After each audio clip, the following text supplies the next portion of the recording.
Every day at Reichert, we bring American innovation and world-leading manufacturing expertise to our diagnostic devices for eye care professionals, sharing in your passion to provide patients with the best care possible. From modest beginnings over 150 years ago, making simple spectacles, to manufacturing precision optics, we've evolved our focus to innovating new and groundbreaking technologies, enhancing both the clinician and patient experience. Inventor of the original industry standard phoropter and non-contact tonometer, we've re-engineered our classics through continuous innovation into a complete line of digital refraction and glaucoma diagnostic devices, including Phoropter VRX and the breakthrough Ocular Response Analyzer G3 with corneal hysteresis and IOPCC. At Reichert Technologies, a business unit of Amatec Incorporated, we continue to raise the standard of care for patients around the world through our innovation, integrity, teamwork, and our passion for eye care. Buenas noches para todos, gracias por acompañarnos en esta noche. Mi nombre es Héctor Serna y en nombre de Creative Latin Media y la revista Review of Ophthalmology en español y el portal Oftalmólogo al Día, agradecemos a Reichert por esta invitación al webinar Impacto de la biomecánica, histéresis corneal y los tonómetros modernos en el proceso de toma de decisiones en glaucoma. En este webinar exploraremos algunos de los últimos avances en el diagnóstico del glaucoma y analizaremos algunos productos de Reichert en compañía de Ivan Panksakiewicz, representante de Reichert para América Latina. Para este fin, hemos invitado al doctor Thomas Gripo. Reichert es un fabricante de equipos con sede en Estados Unidos desde hace más de 180 años y es el inventor del foróptero y del tonómetro sin contacto. El doctor Gripo, nuestro invitado, es médico oftalmólogo, cirujano, investigador y educador. Se dedica al diagnóstico y tratamiento de las cataratas y el glaucoma, liderando un destacado equipo médico de subespecialistas y técnicos altamente capacitados para brindar un cuidado comprensivo de las diferentes enfermedades oftalmológicas. El doctor Gripo es fundador y director del Centro Oftalmológico Gripo en la ciudad de Buenos Aires, Argentina. Ha sido instrumental en el desarrollo, difusión y pionero en la incorporación de nuevos procedimientos quirúrgicos para el glaucoma en Latinoamérica y en Argentina. Investigador prolífico, ganó becas y premios de la Sociedad Americana de Glaucoma, el Servicio Alemán de Intercambio Académico y la Asociación para la Investigación en Visión y Oftalmología y la Pan American Arbo. Según Expertscape, lidera el ranking de Expertise in Glaucoma de la Argentina. Fue director de la sección de glaucoma en el Departamento de Oftalmología de la prestigiosa Yale University en Connecticut, Estados Unidos. Ahí también se desempeñó como director asociado de investigación clínica e investigación translacional y como director interino del Fellowship en Glaucoma. Se desempeñó como profesor asistente de oftalmología y ciencias visuales de la Facultad de Medicina de Yale University durante una década. Sin más preámbulos, le damos la palabra a nuestro destacado ponente, el doctor Gripo. Bienvenidos. Bueno, muchísimas gracias, Héctor, por la introducción. Muchísimas gracias a Latin Media por organizar este evento y a Reichert y a Ametec y a Evan especialmente por hacerlo posible. Bueno, la idea es, voy a abrir mi presentación, así ya podemos empezar. Bueno, el objetivo de este webinar es repasar el impacto de la histeresis corneal en la toma de decisiones del glaucoma. También vamos a describir un poquito en qué consiste el equipamiento del Ocular Response Analyzer y el nuevo tonómetro de rebote de Reichert, el Tono Vera. Como Relevant Disclosures, bueno, soy speaker para Reichert y he recibido apoyo para investigación. Entonces, los objetivos son repasar la evidencia científica que postula a la histeresis corneal como un factor de riesgo para el glaucoma. Ese es el objetivo principal de esta charla, repasar la literatura que apoya esta histeresis corneal como un factor de riesgo. Después, la idea es repasar cómo podemos aplicar este conocimiento de la histeresis corneal en nuestra práctica diaria, donde puede ser más útil interpretar la histeresis corneal y donde no deberíamos utilizarla por las variables que voy a mencionar. Después, como dije, vamos a hablar un poquitín del Ocular Response Analyzer y el valor predictivo de una de sus mediciones, que es la presión intraocular con compensación corneal. Es el IOP-CC. ¿Y cómo se compara esto con mediciones tradicionales como puede ser la tonometría por aplanación de Goldman? Y cómo esto se asocia a la pérdida del campo visual. Después vamos a presentar esta opción superadora de tonometría de rebote, el tono Vera, y cuáles son las características que creo la hacen superadora con otras opciones.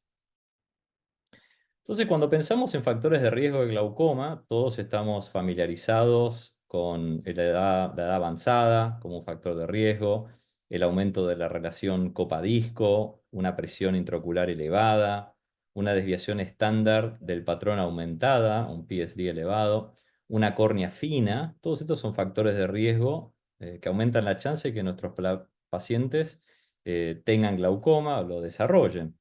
La pseudoexfoliación, la dispersión de pigmento. Cuando vemos una hemorragia en el disco, sabemos que muy probablemente esa persona va a tener un deterioro a futuro. Una persona con una historia familiar o una predisposición genética tiene un mayor riesgo de desarrollar glaucoma.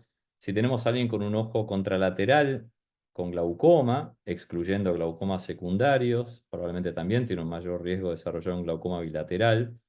Sí, el nervio sospechoso, la miopía alta, la mala perfusión, las respuestas corticoideas, herencia africana, apneas, migrañas, vasoespasmo.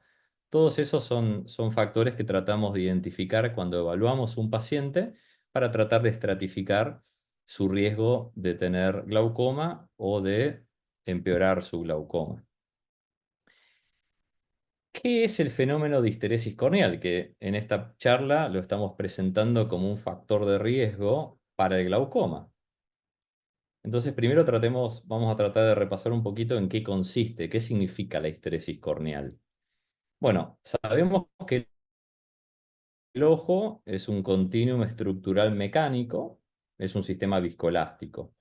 El fenómeno de histeresis corneal es un comportamiento del ojo influenciado por la biomecánica ocular. La histeresis corneal refleja la habilidad que tiene la córnea para absorber y disipar energía, por ejemplo, en teoría, frente a fluctuaciones de la presión intraocular.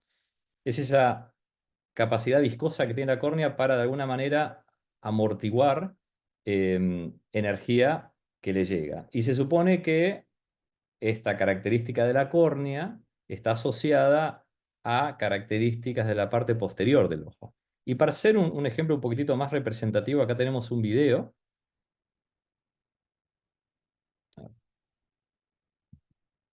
que muestra dos pelotas con una capacidad viscoelástica distinta. En un lado, vemos como la pelota al caer no rebota, sino como que absorbe, digamos, esa energía, tiene una buena absorción, por consiguiente, lo podríamos ver como que tiene una buena histeresis. Del otro lado, vamos a repetir el videito.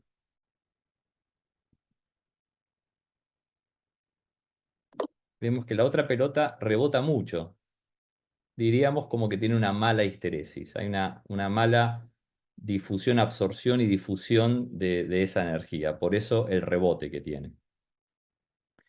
Entonces, la literatura que apoya esta teoría, la teoría de que lo que nosotros vemos en la córnea probablemente se vea reflejado a nivel del nervio óptico, son algunos de estos estudios que voy a estar presentando.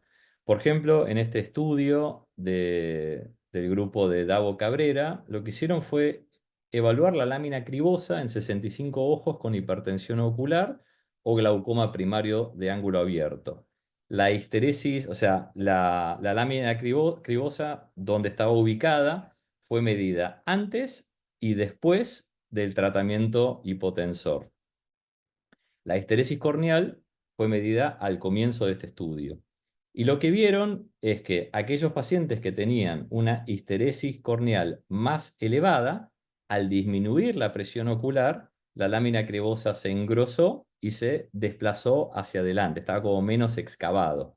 Y esto, como decía, se veía más en pacientes que tenían una histeresis corneal elevada, una mayor capacidad de adaptación, y en pacientes más jóvenes. Por lo tanto, se hipotetizó que la histeresis corneal refleja propiedades del comportamiento de la lámina cribosa, que hablan probablemente de una mayor resistencia a las fluctuaciones de la presión, por ejemplo. Es un poquito lo que acabo de decir. Cuando tenemos una histeresis corneal baja, lo que puede representar es una habilidad disminuida de estas estructuras del nervio y la zona peripapilar del nervio para compensar estos cambios en la presión intraocular. Ahora, ya sabiendo, entendiendo un poquitito en qué consiste este fenómeno de la histeresis corneal, la segunda pregunta es, bueno, ¿cómo la medimos? Y el ORA, el Ocular Response Analyzer, es el equipamiento que permite medir esta propiedad de la córnea.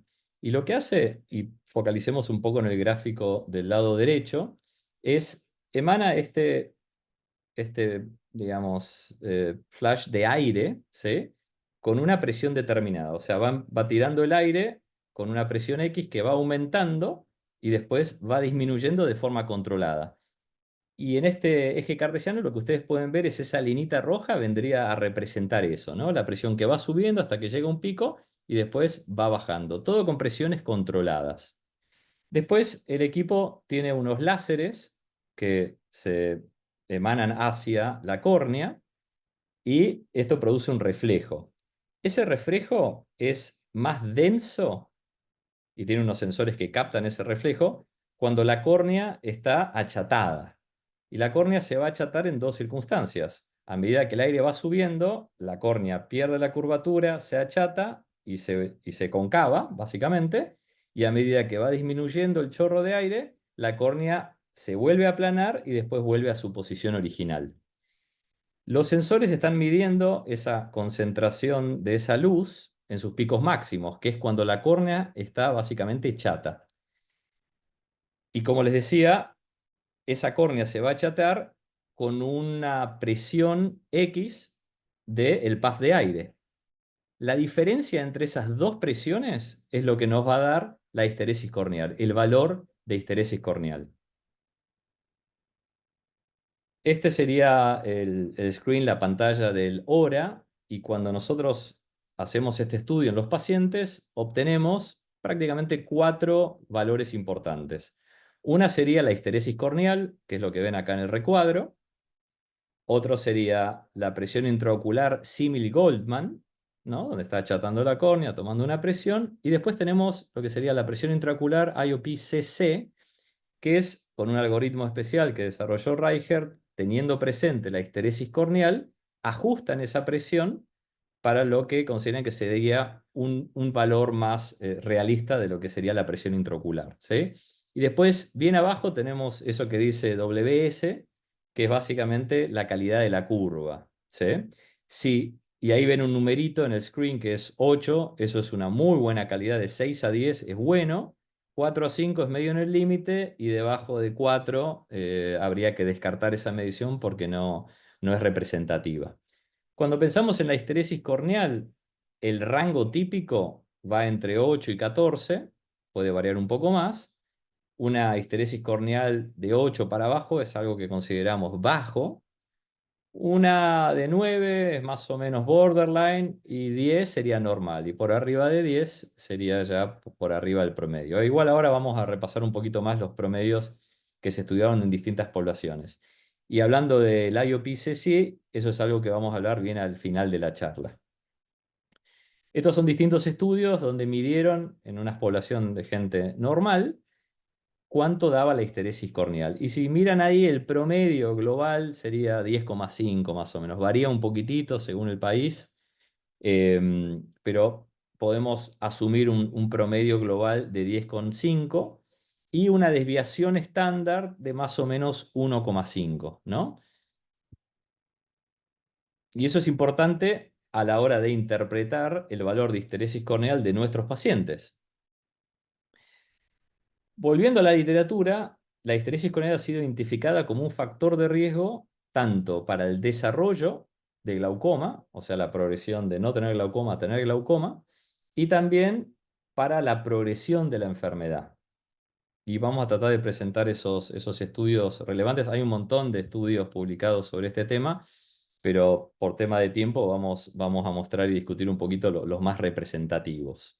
Este es un estudio del grupo de Medeiros en Estados Unidos, la doctora Susana, la primera autora, donde lo que hicieron fue evaluar la histeresis corneal de forma prospectiva, o sea, primero de base, a un grupo de pacientes que se siguieron de forma prospectiva a lo largo del tiempo. Algunos de esos pacientes eran todos sospechosos de glaucoma, desarrollaron glaucoma, otros no desarrollaron glaucoma, ¿sí? Y lo que se vio es que en aquellos que tenían histeresis corneal, habíamos dicho el promedio en la población global es 10,5, bueno, ellos buscaron un corte de 10,2 para abajo y de 10,2 para arriba. Y lo que vieron es que en el grupo de histeresis corneales bajas había un mayor porcentaje de pacientes que en el seguimiento desarrollaron glaucoma. Veían que por cada milímetro de mercurio por debajo de ese valor promedio, había un riesgo un 21% mayor de desarrollar glaucoma, ¿sí? Y por esto podemos pensar que un paciente con una histeresis corneal baja, que es un sospechoso de glaucoma en nuestra clínica, va a tener un mayor riesgo probablemente de desarrollar glaucoma. Y en base a eso, a esa estratificación que hacemos, probablemente tomemos decisiones clínicas que vamos a repasar también un poquitito más al final, ¿sí? Y este es otro estudio también del grupo de Medeiros, donde lo que evaluaron en realidad es si la histeresis corneal era un factor predictor de progresión glaucomatosa en pacientes que ya tenían glaucoma, ¿sí? Lo que evaluaron fue a lo largo de 114 ojos de pacientes con glaucoma que se veían cada 6 meses a lo largo de 4 años y tomaron mediciones de la histeresis corneal, presión intraocular con el Goldman, paquimetría y el campo visual, el Visual Field Index, que iba determinando si había deterioro o no en el tiempo en estos pacientes. Y esto es lo que vieron. En este eje podemos ver de vuelta el VFI, el Visual Field Index, que va del 100% bajando. Obviamente, mientras más bajo el Visual Field Index, peor está el campo visual del paciente. Y en el eje de las X podemos básicamente ver el tiempo. En aquellos pacientes que tenían una histeresis corneal por debajo de 10, nuevamente separándolos en esos dos grupos, lo que veían es que esos pacientes, como ven acá en las curvas, se deterioraban más rápidamente. O sea, mostraban una mayor prevalencia de deterioro glaucomatoso por campo visual que aquellos pacientes que tenían una histeresis corneal más elevada, ¿sí? Y estos fueron análisis de múltiples variables, tratando de tener presente las distintas variables que fueron estudiando, donde se determinó que la histeresis corneal era un factor de riesgo que identificaba a ese grupo que iba a progresar en el tiempo más en su estadio de glaucoma, ¿sí? Este es un gráfico, uno de los gráficos más importantes que se discute en los distintos webinars, en las distintas presentaciones cuando tratamos de hablar de histeresis corneal. Es en el mismo paper. Lo que básicamente se vio, acá podemos ver de vuelta en el eje de las X, la histeresis corneal con los distintos valores. Ahí podemos ver de 4 a 11. En la Y podemos ver la presión de Goldman de 10 a 30. Y se interpretaba, lo que podemos hacer acá es básicamente interpretar los dos parámetros juntos, histeresis corneal y presión intraocular. En aquellos pacientes que tenían una presión intraocular, digamos, alta, pero tenían también una histeresis corneal alta, la probabilidad de que se vaya, o sea, el porcentaje de deterioro del campo visual por año era menor en esos pacientes, ¿sí? Entonces, por ejemplo, tenemos un paciente con una presión de 25. A ver, una presión de, vamos acá, un paciente con una presión de 30, pero una histeresis corneal más cerca de 10, su probabilidad va a ser básicamente de deterioro, es un -2 de deterioro en el tiempo. Versus si el paciente tiene una histeresis corneal baja, 4, 5, 6, su deterioro va a ser mayor en el tiempo. va a ir perdiendo un porcentaje mayor de su visión. Cuando analizaron las múltiples variables, lo que vieron es que la histeresis corneal era más predictiva de deterioro del campo visual todavía que las presiones intraoculares con GAT, y 3 veces más predictiva que el grosor, lo que te puede predecir el afinamiento del grosor corneal. Con lo cual este fue uno de los papers más importantes que presentó a la histeresis corneal como un factor de riesgo para la progresión glaucomatosa. Esto es otro estudio donde esta vez evaluaron en este grupo coreano pacientes con glaucoma normotensivo. Eh, y lo que vieron, lo separaron también en 2 grupos, arriba o por debajo del promedio de la histeresis corneal. Y lo que vieron es que prácticamente 2/3 de los pacientes con histeresis corneal baja se deterioraron en el tiempo versus solo 1/3 de los pacientes que tenían una histeresis corneal elevada, ¿sí? En el 2023, como les decía, había un montón de publicaciones sobre histeresis corneal. Algunas son hasta un poco bastante complejas porque hay mucho análisis estadístico involucrado. La Academia Americana de Oftalmología, en su Ophthalmic Technology Assessment, hicieron una revisión de la literatura sobre la histeresis corneal para el diagnóstico y el análisis de progresión del glaucoma y emitieron una opinión, ¿sí? Este fue publicado hace no tanto tiempo y estas fueron las conclusiones. Concluyeron que la histeresis corneal es un nuevo parámetro clínico que representa una respuesta de los tejidos oculares a una compresión y liberación causado por un tonómetro de aire, lo que explicábamos de cómo funciona, ¿no? Obviamente. La histeresis corneal es generalmente más baja en pacientes con glaucoma comparado con sujetos sanos o sujetos con hipertensión ocular, muchos de los cuales probablemente nunca desarrollen glaucoma. Pareciera que los pacientes con glaucoma y una baja histeresis corneal tienen un mayor riesgo de progresión glaucomatosa, esto en base a los trabajos del grupo de Medeiros. La evidencia sugiere que la histeresis corneal puede ayudar en la identificación de aquellos que pueden tener mayor riesgo de desarrollar glaucoma. Como veníamos diciendo, histeresis corneal baja, mayores riesgos, histeresis corneal alta, menor riesgo. Siempre todo evaluado dentro del contexto del paciente. Y ahora, este punto, que creo es un punto muy relevante de este assessment que hizo el American Association of Ophthalmology, pusieron, sin embargo, la interpretación de la medición de la esteresis corneal en pacientes individuales, acuérdense que la mayoría de las publicaciones es análisis de cohortes de pacientes, ¿sí? Entonces, la gran pregunta es cómo utilizamos ese conocimiento en nuestros pacientes individuales, ¿sí? Entonces, vamos de vuelta. Sin embargo, la interpretación de la medición de la histeresis corneal en pacientes individuales es compleja, debido a factores que confunden, como la presión intraocular, los tratamientos médicos de láseres y quirúrgicos de la córnea y otros parámetros que pueden influenciar sus valores, como la edad, la paquimetría y el largo axial. En otras palabras, lo que están diciendo es que la histeresis corneal tiene una correlación sutil con estos parámetros. Entonces tenemos que tratar de saber cómo interpretarla en el contexto de nuestro paciente, ¿sí? Este es uno de los primeros papers de Luz, es el autor sobre la evaluación de histeresis corneal. Lo que ellos se preguntaron una vez que obtuvieron valores de histeresis corneal y desarrollaron la tecnología, querían ver cuál era la relación que había con parámetros también corneales, como pueden ser la paquimetría, el grosor de la córnea, ¿sí? Eso lo podemos ver del lado derecho en la parte superior, que había una relación bastante débil. Por ejemplo, no encontraron correlación con el astigmatismo corneal y a la hora de medir presiones también encontraron una correlación débil.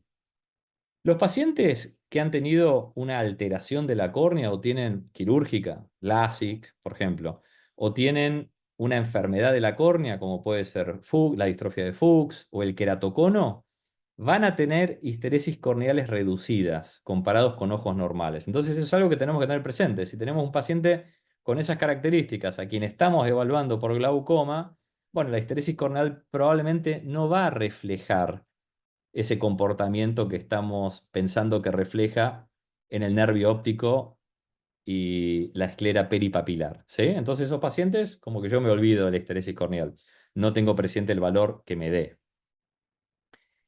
Ahora, como decíamos, ¿no? Es una correlación débil, ¿sí? Una persona puede tener una altura X y el peso de esa persona va a estar en alguna medida correlacionado con la altura de esa persona. Pero la realidad es que no son sinónimos altura y peso, sino que están de alguna manera asociados. Y de esa manera podemos ver también la histeresis corneal en lo que respecta a su relación con la presión intraocular o con el grosor de la córnea. ¿Sí?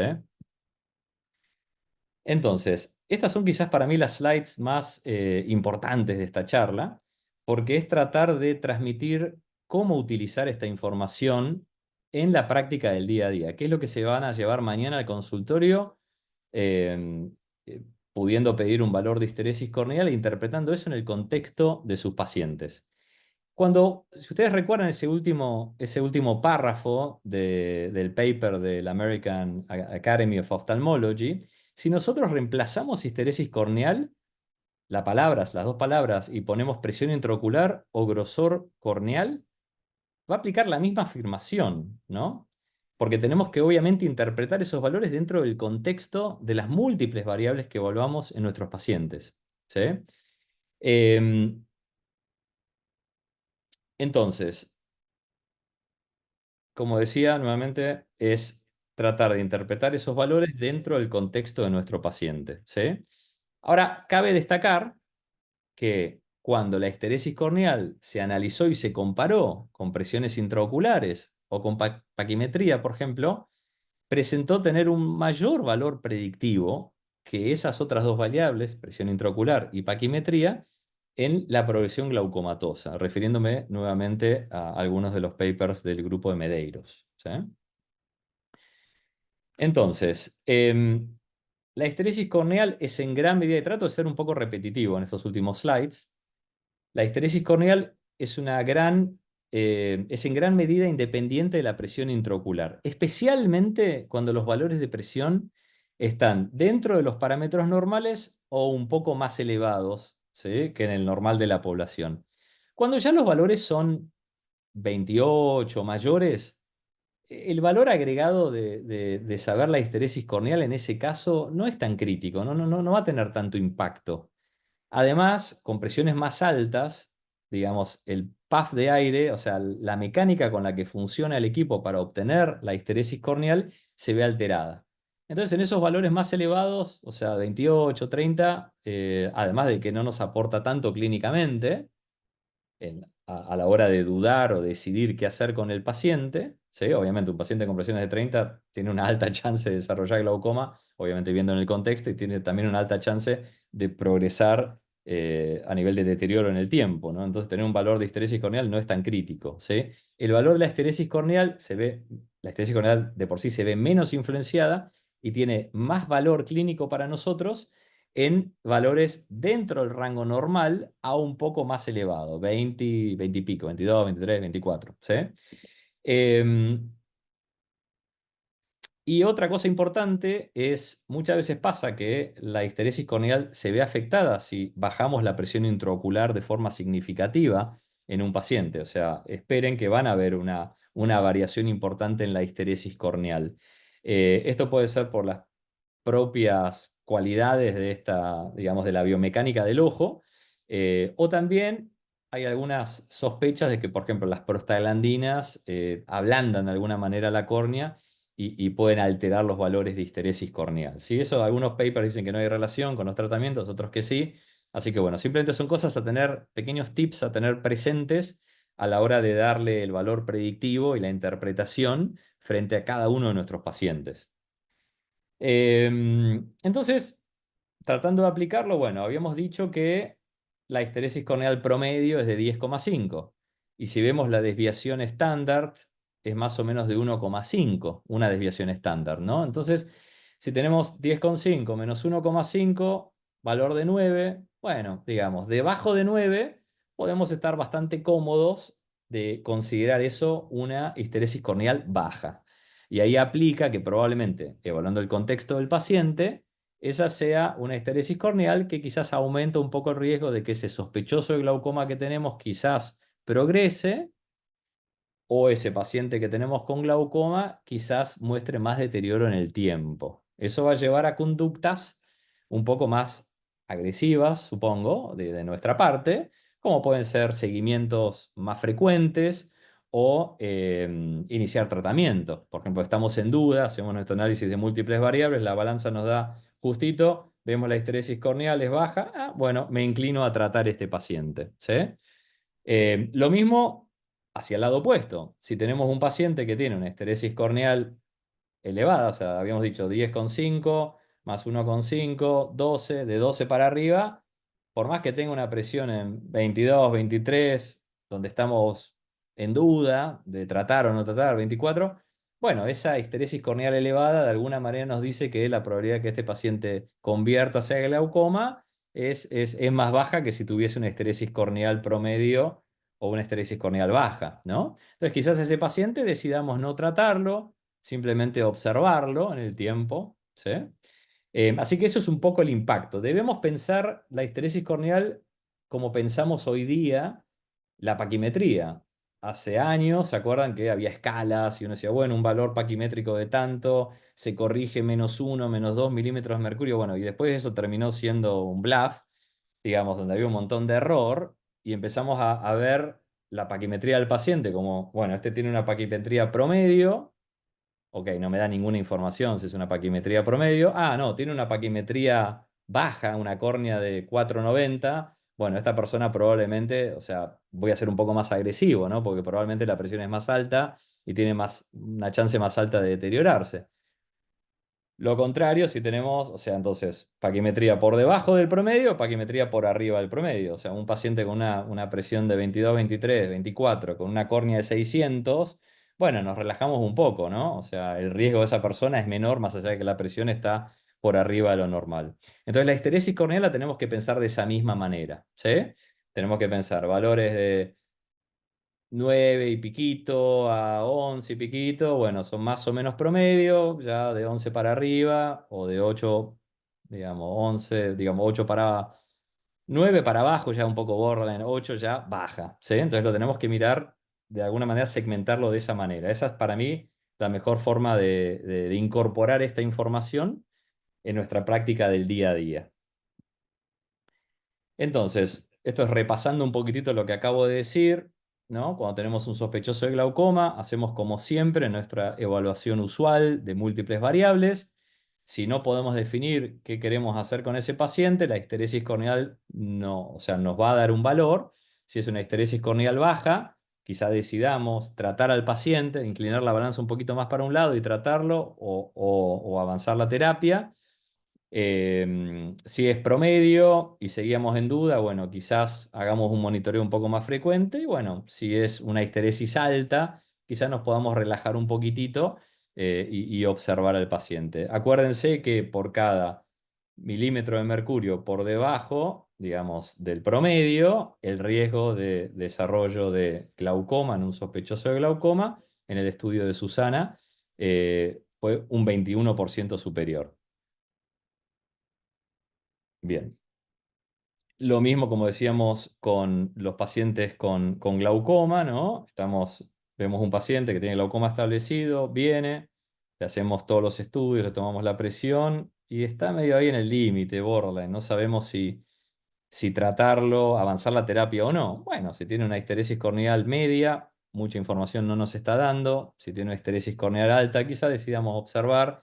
Si tiene una histeresis corneal baja, quizás decidamos avanzar la terapia, ¿no? Y acá nuevamente el paper de Medeiros de Ophthalmology decía que la histeresis corneal fue 2 veces más predictivo de progresión del campo visual que la presión intraocular y 3 veces más predictivo que la paquimetría. Em, entonces ya hablé un poquitito de esta figura, hablé un poco de cómo lo aplicamos en la clínica y ahora voy a repasar un poquitito nuevamente cuándo tenemos que simplemente ignorar la histeresis corneal, ¿no? cuando había alteración de la córnea, acuérdense, estamos hablando de la biomecánica de la córnea y el fenómeno de histeresis, el comportamiento de la córnea. Si la córnea está afectada por una patología, se va a alterar la biomecánica, el valor de histeresis no deberíamos utilizarlo, ¿sí? No deberíamos descartarlo, ¿sí? Si la presión está muy alta, la medición se va a ver alterada por la presión estar muy elevada, estamos hablando ya de valores más de 28, 30, y además el valor para tomar una decisión con esos valores de presión no tiene mucho impacto, no es muy relevante, ¿no? Porque probablemente con esos valores ya sabemos qué conducta queremos seguir, ¿sí? Bien. ¿Y qué quería mencionar? Ya estamos empezando a acercarnos a los 42 minutos del webinar. Quiero dejar 10 minutos para preguntas. Em, Esto es un estudio que lo que hicieron fue evaluaron la progresión en el campo visual con distintas mediciones de la presión intraocular. Y esas mediciones eran la aplanación con el tonómetro de Goldman, después la presión intraocular CC, IOP-CC compensada con córnea compensada, que es la medición que te da el hora, y después la tonometría de rebote con el iCare, ¿sí? Y evaluaron el deterioro glaucomatoso con campos visuales. Y lo que vieron es que de esas tres formas de tomar la presión, el IOP-CC es la que presentaba una asociación más fuerte con la velocidad de deterioro del campo visual, ¿sí? Entonces, la verdad que es una medición que está buena incorporarla a nuestro día a día del cuidado de nuestros pacientes, porque aparentemente tiene un valor más predictivo sobre ese deterioro del paciente. Entonces, sumando un poco las conclusiones del paper del American Academy of Ophthalmology, vamos a poder decir que la histeresis corneal se puede interpretar en el contexto clínico, encarándolo de forma similar a cómo interpretamos la paquimetría, por arriba o por debajo del promedio, siempre debiendo interpretarse dentro del contexto clínico y no de forma aislada. Todo esto puede tener implicancias clínicas a la hora de decidir qué hacemos, como discutimos previamente. La histeresis corneal puede verse afectada levemente por distintas variables, no perdamos eso de vista. Y la IOP-CC puede ser más valiosa que la tonometría de rebote o el Goldman Applanation Tonometry para predecir resultados clínicos relevantes en glaucoma. Así que probablemente sea una medición también para incorporar a nuestro armamentario en el cuidado de nuestros pacientes. Y por último, voy a mencionar este tonómetro de rebote, el tonómetro de Reicher que se llama Tonovera, que si lo comparamos, digamos, con los tonómetros que existen en el mercado, tiene dos ventajas bastante importantes. Como todos los glaucomatólogos, supongo que si acá en este webinar hay glaucomatólogos que me están escuchando, o sea, tenemos siempre una práctica muy pesada, donde tenemos que hacer un montón de estudios y dependemos un montón de nuestros técnicos. Entonces, todo lo que permita facilitarle la vida a nosotros y a nuestros técnicos va a ser beneficioso para todos, especialmente para los pacientes. Entonces, el tono Vera, una de las ventajas importantes que tiene es, claro, uno trata de tomar la medición en el centro del ojo, ¿sí? El tema es que mirando de costado, digamos, no es tan fácil asegurarnos, y más para un técnico, asegurarse que la medición esté siendo tomada en el centro de la córnea y no en la periferia. Y el tono Vera lo que tiene es un software que detecta el apex de la córnea y una vez que eso está identificado, te pone esta lucecita verde y dispara automáticamente la medición. Lo cual, obviamente, lo que va a hacer es reducir la variabilidad en las mediciones y a nosotros como especialistas, si es que los técnicos tomaron la presión, nos va a dar más confidencia que esos valores son correctos. Y mismo cuando nosotros las tomamos, vamos a tener mayor certeza de que realmente estemos tomando esa medición en el centro de la córnea. Al ser automatizado tampoco depende tanto de que uno esté apretando el gatillo. Y esta es la ventaja principal que veo que se demarca digamos, con otros tonómetros con los cuales ya estamos familiarizados. Esto simplemente es un gráfico de la información que se presentó al FDA para que sea aprobado en Estados Unidos, que siempre todos los tonómetros, más allá de que no es ideal, o sea, se comparan con el gold standard, que es el Goldman Applanation Tonometry, y había una buena correlación entre las mediciones en los mismos pacientes con el tono Vera o con el Goldman. Obviamente, como probablemente muchos de ustedes ya están familiarizados, dependiendo de ciertas características del paciente puede haber una diferencia mayor, pero en reglas generales, bueno, nada, o sea, nos dan las mismas mediciones que obtenemos con los tonómetros de rebote con los cuales estamos familiarizados y que ya han demostrado su alta utilidad en el día a día de una práctica de glaucoma, o una práctica general también.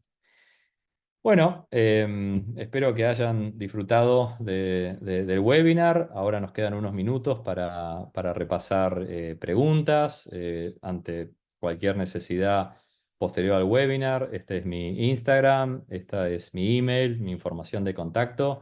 Más que feliz de ayudar en lo que pueda, responder las preguntas que pueda o dirigir hacia quien sea para resolver alguna necesidad con respecto a este webinar. Bueno, muchísimas gracias. Muchas gracias, doctor Tomás. Un gusto contar con su participación en este webinar hoy día, en la celebración del Día del Glaucoma. Entonces, procederemos a leer un par de preguntas que tenemos aquí en nuestra casilla de preguntas y respuestas. Entonces, procederé con la primera. Si decides tratar o ajustar tratamiento a un paciente por histéresis corneal baja, ¿cuál va a ser tu meta en el tratamiento? Es decir, con la PIO estableces una meta que depende del daño. En la CH, ¿cómo se establece?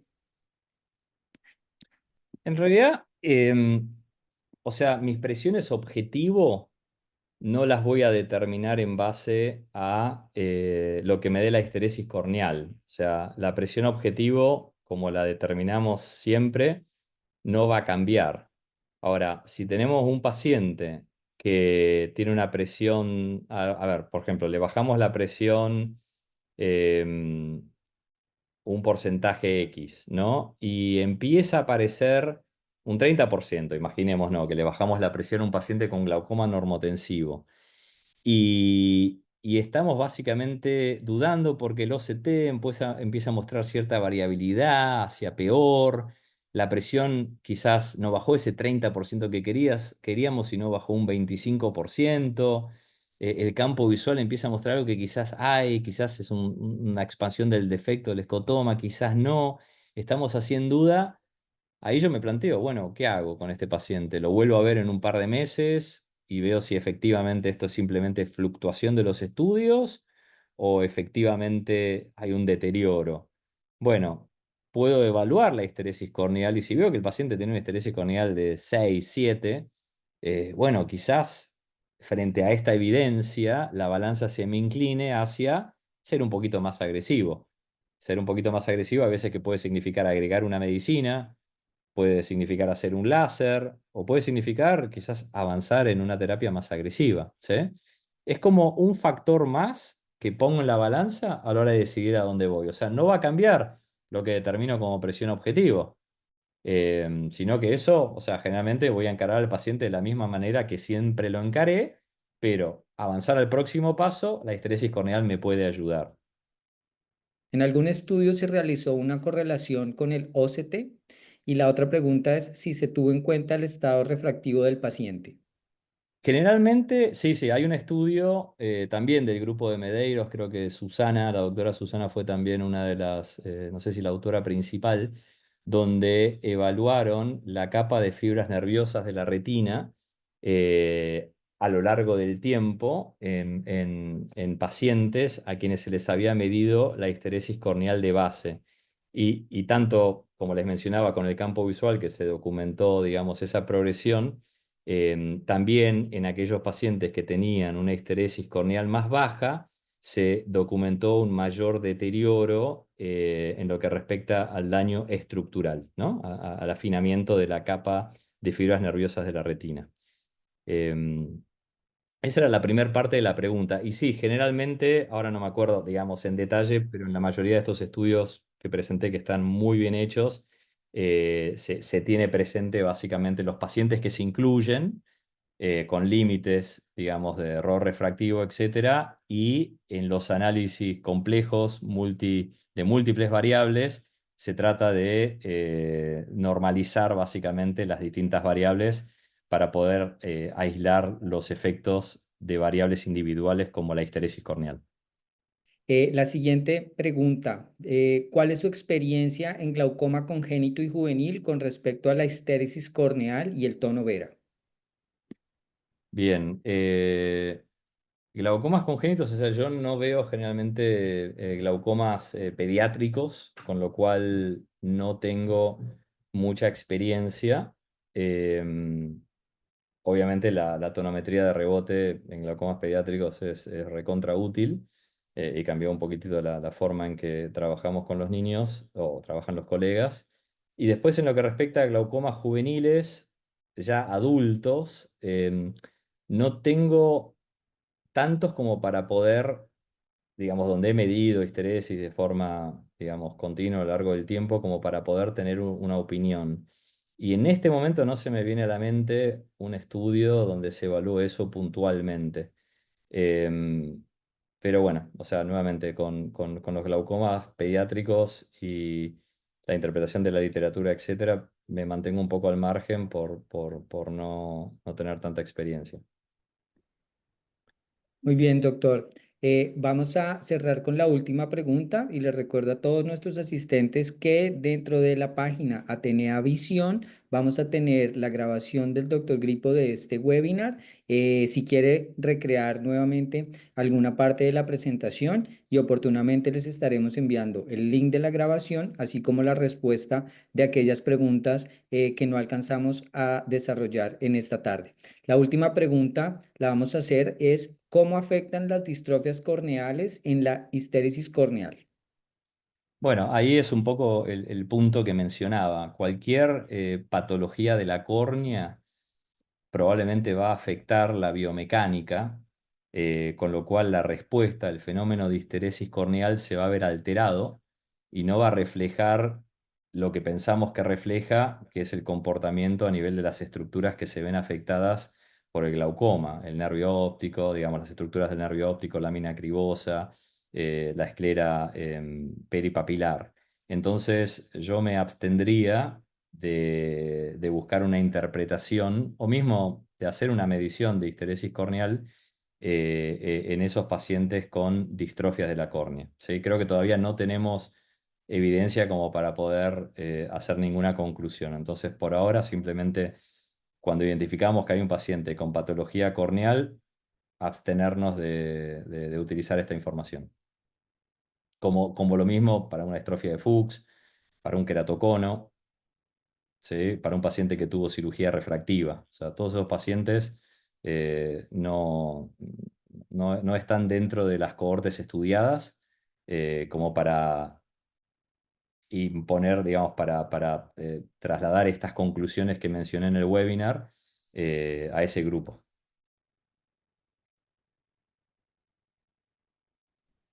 Muy bien, doctor. Nos queda espacio para la última pregunta. ¿Qué dificultades presenta la histéresis corneal con el glaucoma por algún traumatismo? Bueno, o sea, estamos básicamente interpretando, o sea, la hipótesis es que los tejidos del nervio óptico tienen una menor resistencia, llamémoslo, o tolerancia a los procesos glaucomatosos. Entonces, una persona con una histeresis corneal baja y con un glaucoma traumático secundario, donde no se vio afectada la córnea por el trauma, ¿no? O sea, no es lo mismo un tipo que tiene una cicatriz en la córnea, producto de un ojo perforado, a ese paciente también lo excluiría, la histeresis corneal no me va a dar ningún valor. Em, pero si tiene una córnea intacta, digamos, y no hubo alteración tampoco de la esclera, o sea, no hubo una alteración anatómica, si ese paciente tiene una histeresis corneal baja y los valores de presión están en el límite, quizás me inclinaría a ser un poquitito más agresivo en lo que respecta a mi approach con ese paciente, quizás tratarlo un poquito más temprano en vez de observarlo, o observarlo un poco más de cerca, o mismo bueno, nada, o sea, creo que eso sería lo máximo que yo trasladaría todo esto a un paciente con esas características. La realidad también, vamos y tengamos presente, que la mayoría de estos estudios son en pacientes con glaucomas primarios de ángulos abiertos, que es el glaucoma más prevalente, ¿no? Entonces, esas cohortes y esos conocimientos adquiridos de esas cohortes se van a poder aplicar mejor en pacientes con esas características, ¿sí? Tratando de salvar un poquito las diferencias. Perfecto, doctor Gripo. Bueno, pues con esta pregunta finalizamos nuestro webinar en el día de hoy. Le agradecemos mucho por su participación y por esta excelente presentación. A Iván y a Reinhardt agradecerles también por este espacio y a todos los asistentes agradecerles por su participación en esta celebración del Día y la Semana del Glaucoma y los esperamos en Atenea y en el portal Oftalmólogo al Día, donde podrán encontrar esta y muchas más informaciones para toda la comunidad oftalmológica en América Latina. Muchas gracias y una feliz noche para todos.